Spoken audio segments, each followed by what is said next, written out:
ठीक है, देखें अब हम पढ़ते हैं कि management of thoracic trauma. Thoracic trauma को कैसे, देखिए मैं ट्रामा को ऐसे लिखता हूँ, TR लिखता हूँ, और थोरेक्स को मैं TH लिखता हूँ। टेंशन न्यूमोथोरेक्स को T न्यूमोथोरेक्स ऐसे लिखता हूँ, ठीक है ना। अच्छा, अब देखिए मैनेजमेंट जो है अकॉर्डिंग टू ATLS प्रोटोकॉल्स है, ठीक है, थोरेसिक ट्रामा की जो ABCD हम करते हैं सारे का सारा, ठीक है। अच्छा देखें, primary survey is performed to check for airway patency. Primary survey करते हैं एयरवे पेटेंसी देखने के लिए, efficacy of ventilation and breathing देखने के लिए, और एडिक्वेसी ऑफ सर्कुलेशन देखने के लिए। Immediate life threatening emergencies are, emergency को मैं ER लिखता हूँ, ठीक है ना। Immediate life threatening emergencies are evaluated and treated first. आपको याद है ना लिथल 6 की हमने बात की थी, जिसमें टेंशन न्यूमोथोरेक्स, जिसका निमोनिक क्या था लिथल 6 का, एटम FC था, ठीक है। एटम FC में हमारे पास ए से क्या था, airway obstruction, tension pneumothorax, open pneumothorax, massive pneumothorax, flail chest और कार्डियक टेम्पोरल, ये सारे के सारे लिथल 6 हैं, ठीक है, लिथल 6 है out of the deadly dozen, ठीक है। ब्यूटी क्या होती है पता है चेस्ट ट्रॉमा की? ब्यूटी ये होती है कि नीडल डिकम्प्रेशन जैसे और चेस्ट इंट्यूबेशन जैसे माइनर प्रोसीजर्स की मदद से हम जो लाइफ थ्रेटनिंग कंडीशंस है ना उनको डील कर पाते हैं आसानी से, ठीक है। ये थोरेसिक ट्रॉमा की ब्यूटी है, ठीक है ना। अब हम जो है इमीडिएट जो लाइफ थ्रेटनिंग कंडीशंस है, इमीडिएट लाइफ थ्रेटनिंग कंडीशंस, इनको कौन कौन से हैं, एटम FC, ठीक है, एयरवे ऑब्स्ट्रक्शन, तो tension pneumothorax, open pneumothorax, massive pneumothorax, flail chest और कार्डियक टेम्पोरल, इनको हम एक एक करके इस पर नज़र डालेंगे और इनको कैसे ट्रीट करते हैं ये हम आपको बताएंगे, ठीक है। एयरवे सबसे पहले देखते हैं एयरवे ऑब्स्ट्रक्शन, ठीक है। लेरिंगोट्रेकियल जो इंजरी है ना या फिर एयरवे ऑब्स्ट्रक्शन है, ये रेयर है, ठीक है, तो ये रेयर है। Most common causes of AWO, airway obstruction क्या क्या हैं, टांग का फॉल होना पीछे, अब एवल्स टीथ, डेंचर्स या फिर सिक्रेशंस और या फिर ब्लड, ये हैं एयरवे ऑब्स्ट्रक्शन के जो है most common causes. Also expanding haematomas जो हैं, कुछ और कॉजेज़ हैं, देखें एक्सपेंडिंग हीमाटोमास, फिर क्या करते हैं, कंप्रेशन ऑफ द ट्रेकिया कराते हैं, थायराइड कार्टिलेज कराते हैं, इसी तरह क्रिकाइड का फ्रैक्चर हो सकता है, इसकी में हिमरेज हो सकता है और एडिमा हो सकता है, ये भी एयरवे ऑब्स्ट्रक्शन कराते हैं, ठीक है।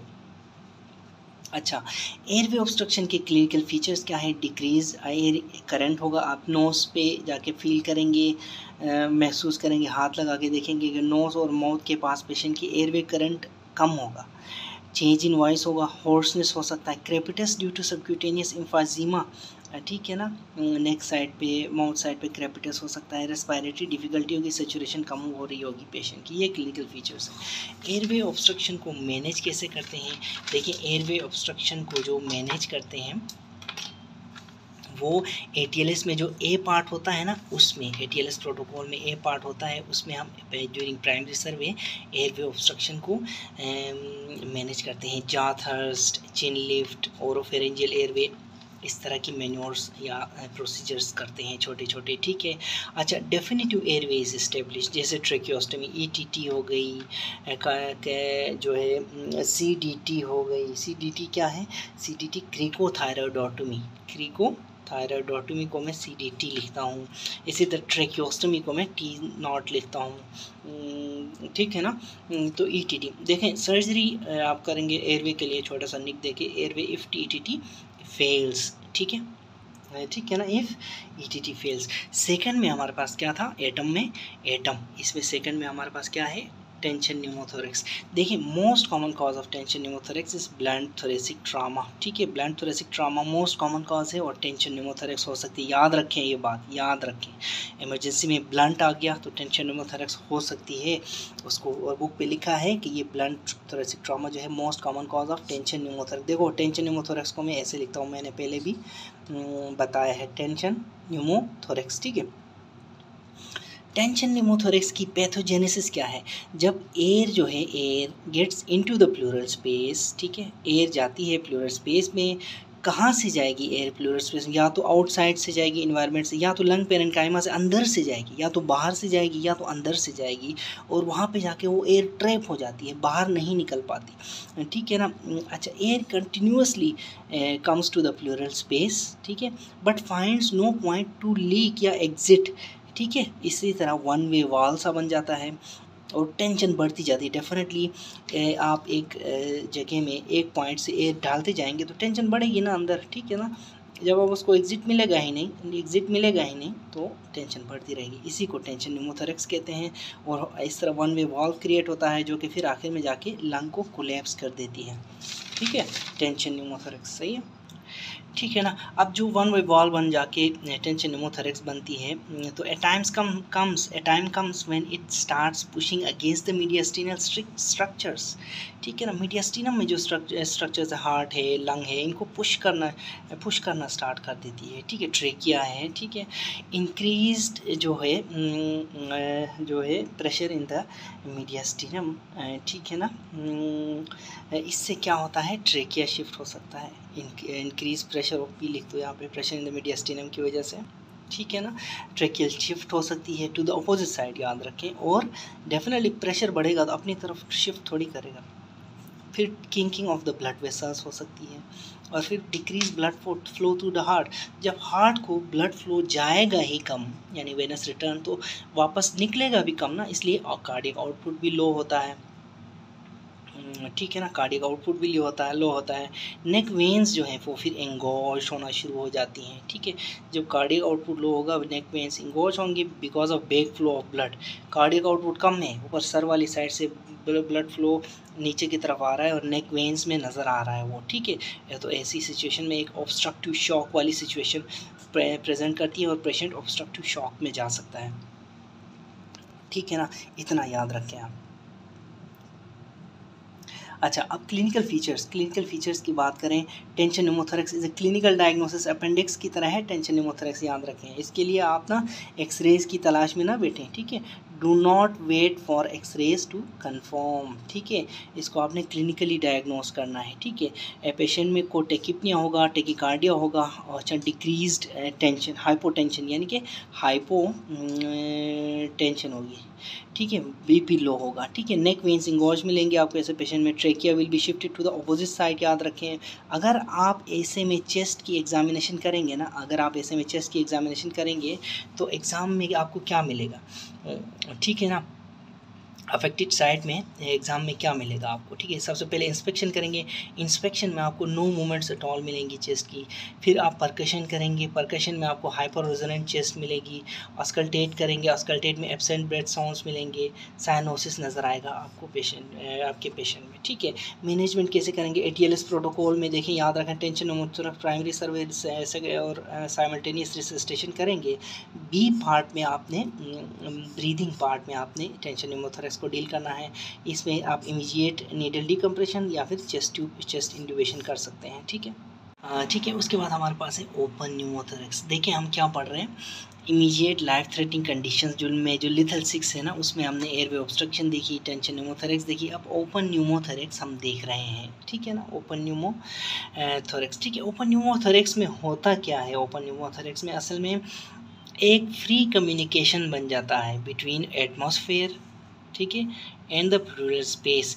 चेस्ट वॉल को कोई भी इंजरी हो जाती है, ठीक है, इंजरी हो जाती है तो अंदर जो स्पेस है, प्लूरल स्पेस और एटमॉस्फेयर के बीच में एक कनेक्शन बन जाता है उस इंजरी के थ्रू, ठीक है ना। अब एक तो इंजरी होती है ऐसे, इधर थ्रू द लंग बनता है और इधर थ्रू द चेस्ट वॉल बनता है। इंजरी यहाँ भी हो सकती है, ट्रॉमा की वजह से अंदर भी हो सकती है, ठीक है ना। तो ये ओपन न्यूमोथोरैक्स सिर्फ ऐसा नहीं है कि बाहर स्किन में जो चोट नज़र आ रही है उसकी वजह से ओपन हो। जैसे ये देखें, ये हमारा ओपन न्यूमोथोरैक्स है, यहाँ पे चोट है, बुलेट फायर हो गया और शायद यहाँ पे ये थ्री वे ओक्लूसिव ड्रेसिंग नज़र आ रही है। ऐसा अब ये कहता है कि एटमॉस्फेयर और जो प्लूरल स्पेस है उसके बीच में एक कम्युनिकेशन बन जाता है ना, एक जो है कम्युनिकेशन बन जाता है। वो लाजमी नहीं है कि ऐसे बने, अंदर से भी बन सकता है, कह रहा है, ठीक है ना। तो ये है ओपन न्यूमोथोरैक्स। ठीक है ना। अब कॉजेज़ क्या हो सकती हैं इसकी, थोरेसिक फायरआर्म इंजरी हो सकती है, stab wound to the thorax हो सकता है, ठीक है ना। अब पैथोजेनेसिस क्या है, पैथोजेनेसिस में देखिए, पैथोजेनेसिस में एयर है, ठीक है, एयर, ठीक है, लंग के अंदर भी होती है, एटमॉस्फेयर में भी होती है। अब एयर जो है वो जो फॉलो करने की कोशिश करती है, एयर जो है फॉलो करने की कोशिश करती है लीस्ट रेजिस्टेंट पार्ट को, ठीक है ना, लीस्ट रेजिस्टेंस का वो जो पार्ट है ना उसको फॉलो करने की कोशिश करती है और फोर्स हो जाती है inside the pleural cavity rather than the lung, या ठीक है ना, it is forced inside the pleural cavity rather than the lung, ठीक है ना। तो ठीक है ना, it occurs when both the thoracic जो है व्हेन इंट्राथोरेसिक प्रेशर जो है आईटीपी, इंट्राथोरेसिक प्रेशर और एटमॉस्फेरिक प्रेशर एपी में एक इक्विलिब्रियम क्रिएट हो जाता है, ठीक है, इक्विलिब्रियम क्रिएट हो जाता है इसमें, ठीक है ना। और अल्टीमेटली क्या होता है, लंग जो है वो कोलैप्स हो जाता है, ठीक है ना, लंग जो है वो कोलैप्स हो जाता है। और इस तरह जो फंक्शनल लंग टिश्यू है ना, जो कि टेक पार्ट करता है ब्रीदिंग में, फंक्शनल लंग, फंक्शन को मैं FN लिखता हूँ, functional lung tissue, T for tissue, taking part in breathing is decreased, functional lung tissue is decreased। अब clinical features क्या होंगे, ठीक है ना, क्लिनिकल फीचर्स क्या होंगे, पेशेंट की डेफिनेटली सबसे पहले तो हिस्ट्री होगी, पेशेंट का पेनिट्रेटिंग कोई किसी भी थोरेसिक ट्रॉमा की, फायरआर्म इंजरी, स्टेप इंजरी की, ओपन सकिंग वूंड नज़र आएगा, जैसे ही पेशेंट आपके पास आएगा थोरेसिक एक ऐसा वूंड नज़र आएगा जो सकिंग वूंड होगा, नज़र आएगा, ठीक है, उसमें से बबल्स भी हो सकते हैं, ठीक है ना। फिर रेस्पिरेटरी रेट इंक्रीज होगा, टेकिपनिया होगा पेशेंट को, ट्रेकिया जो है सेंट्रल ही होगा, याद रखें टेंशन न्यूमोथोरेक्स में ट्रेकिया शिफ्टेड था, इसमें टेंशन नहीं है, ये ओपन है, तो ट्रेकिया में शिफ्ट होने की कोई ज़रूरत नहीं है, इसलिए ट्रेकिया सेंट्रल होगा इसमें। रेस्पिरेटरी मूवमेंट्स वो डिक्रीज होंगे definitely on the affected side, ठीक है, याद रखें रेस्पिरेटरी मूवमेंट्स डिक्रीज है on the affected side, open pneumothorax में भी और टेंशन न्यूमोथोरेक्स में भी, ठीक है ना, ठीक है। और उसके बाद जब आप परकस करेंगे ना पेशेंट को, तो नोट जो होगी हाइपर रेजोनेंट होगी। टेंशन न्यूमोथोरेक्स में भी परकशन नोट क्या थी, टेंशन न्यूमोथोरेक्स में भी परकशन नोट हाइपर रेजोनेंट थी, ठीक है ना, हाइपर रेजोनेंट थी, ठीक है। अच्छा, एब्सेंट ब्रेथ साउंड्स होंगे अगर आप ऑस्कल्टेट करेंगे तो ऑन द अफेक्टेड साइड, जबकि टेंशन न्यूमोथोरेक्स में भी एब्सेंट ब्रेथ साउंड्स थे ऑन द अफेक्टेड साइड, ठीक है ना। अच्छा, ठीक है। अच्छा, सिनेरियो देखते हैं, सिनेरियो एक पेशेंट आया आपके पास, ठीक है, ER में आया, ठीक है, प्राइमरी सर्वे की आपने, साइमल्टेनियस रिससिटेशन आपकी नर्सेस कर रही हैं, आपने आइडेंटिफाई किया एक सकिंग वूंड उसकी चेस्ट वॉल पे, ठीक है, सकिंग चेस्ट वूंड आइडेंटिफाई किया, immediately placed dressing over the wound after drawing the skin, आपने स्किन ड्राई किया और उसके बाद क्या किया आपने, उसके ऊपर कोई ड्रेसिंग रख दी, ठीक है, इससे पेशेंट का स्टेटस इम्प्रूव हो गया थोड़ा सा, ठीक है, पेशेंट का स्टेटस इम्प्रूव हो गया। Minutes later patient again has trouble in breathing, ठीक है ना, तो ये क्या सिचुएशन हो सकती है, इसका आंसर है ओपन न्यूमोथोरेक्स हुआ है पेशेंट को, और ओपन न्यूमोथोरेक्स कन्वर्ट हुआ है, किस में कन्वर्ट हुआ है, टेंशन न्यूमोथोरेक्स में, ठीक है। This can be avoided by applying occlusive dressing, ठीक है, taped on 3 sides, 3 way occlusive dressing. देखिए यहाँ पे आपने क्या किया था, आपने वूंड के ऊपर चुपके से पट्टी रख दी थी, ठीक है, ऐसे पट्टी रख, आपने 3 वे नहीं रखी, ठीक है, जिसकी वजह से ओपन न्यूमोथोरेक्स टेंशन न्यूमोथोरेक्स में कन्वर्ट हो गया है, ठीक है ना। तो इसको कैसे बचाया जा सकता है, आपने 3 वे ओक्लूसिव ड्रेसिंग इस्तेमाल करनी है, और फॉलोड बाय क्या करेंगे, चेस्ट इंट्यूबेशन करेंगे, तो ठीक है, ये सिनेरियो आपने याद रखना है, ठीक है, ठीक है। अब जो मैनेजमेंट ऑफ ओपन न्यूमोथोरेक्स देखें, आप प्राइमरी सर्वे कर रहे हैं, साइमल्टेनियस रिससिटेशन कर रहे हैं, प्राइमरी सर्वे को मैं प्राइमरी सर्वे लिखता हूँ और साइमल्टेनियस रिससिटेशन को SR लिखता हूँ, ठीक है ना।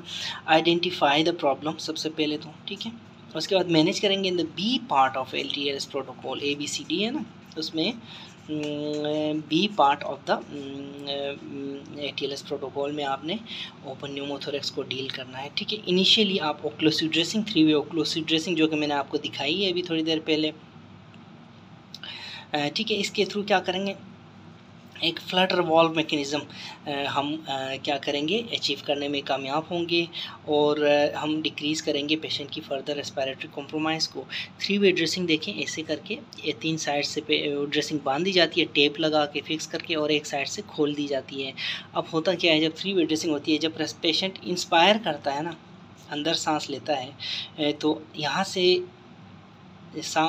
हवा अंदर नहीं जाती, यहाँ से प्लास्टिक लगता है, उस पर टेप लग के वॉल बन जाता है। जब पेशेंट बाहर सांस फेंकने की कोशिश करता है तो यहाँ से सांस बाहर जाती है, ठीक है। अब ड्यूरिंग इंस्पायरेशन अंदर क्या है, अंदर नेगेटिव इंट्राथोरेसिक प्रेशर है, ठीक है। Dressing sucks in air during inspiration and prevents air entry in the thoracic cavity, ठीक है ना। Dressing sucks in air and prevents air entry in the thoracic cavity, ठीक है। अब ड्यूरिंग एक्सपायरेशन में इंट्राथोरेसिक प्रेशर इंक्रीज्ड है, positive है यानी, ठीक है। तो pushes air outside through open side of the dressing. Expiration में क्या होता है, एयर हवा लीक होकर बाहर आ जाती है, ठीक है ना। अच्छा, ठीक है, ये है 3 वे ओक्लूसिव ड्रेसिंग का जो है ना mechanism. Pushes air outside through one side of the opening, यानी कि वॉल लाइक मैकेनिज़्म बन जाता है, ठीक है। और ओपन न्यूमोथोरेक्स की जो डेफिनेटिव ट्रीटमेंट है ना, वो 3 वे ओक्लूसिव ड्रेसिंग नहीं है, 3 वे ओक्लूसिव ड्रेसिंग नहीं है। इसकी जो डेफिनेटिव ट्रीटमेंट है वो चेस्ट इंट्यूबेशन है, लेकिन चेस्ट इंट्यूबेशन आप उसी होल के थ्रू नहीं करेंगे जहाँ पे इंजरी हुई है, आप डिफरेंट होल या सेपरेट वूंड के ज़रिए, सेपरेट इंसिजन के ज़रिए करेंगे, और उस वूंड को जो एक्सीडेंट में लगा है उसको हम क्लोज़ करेंगे, ठीक है ना। तो ये ओपन न्यूमोथोरेक्स की जो है ट्रीटमेंट एंड थोड़ा सा इसके बारे में।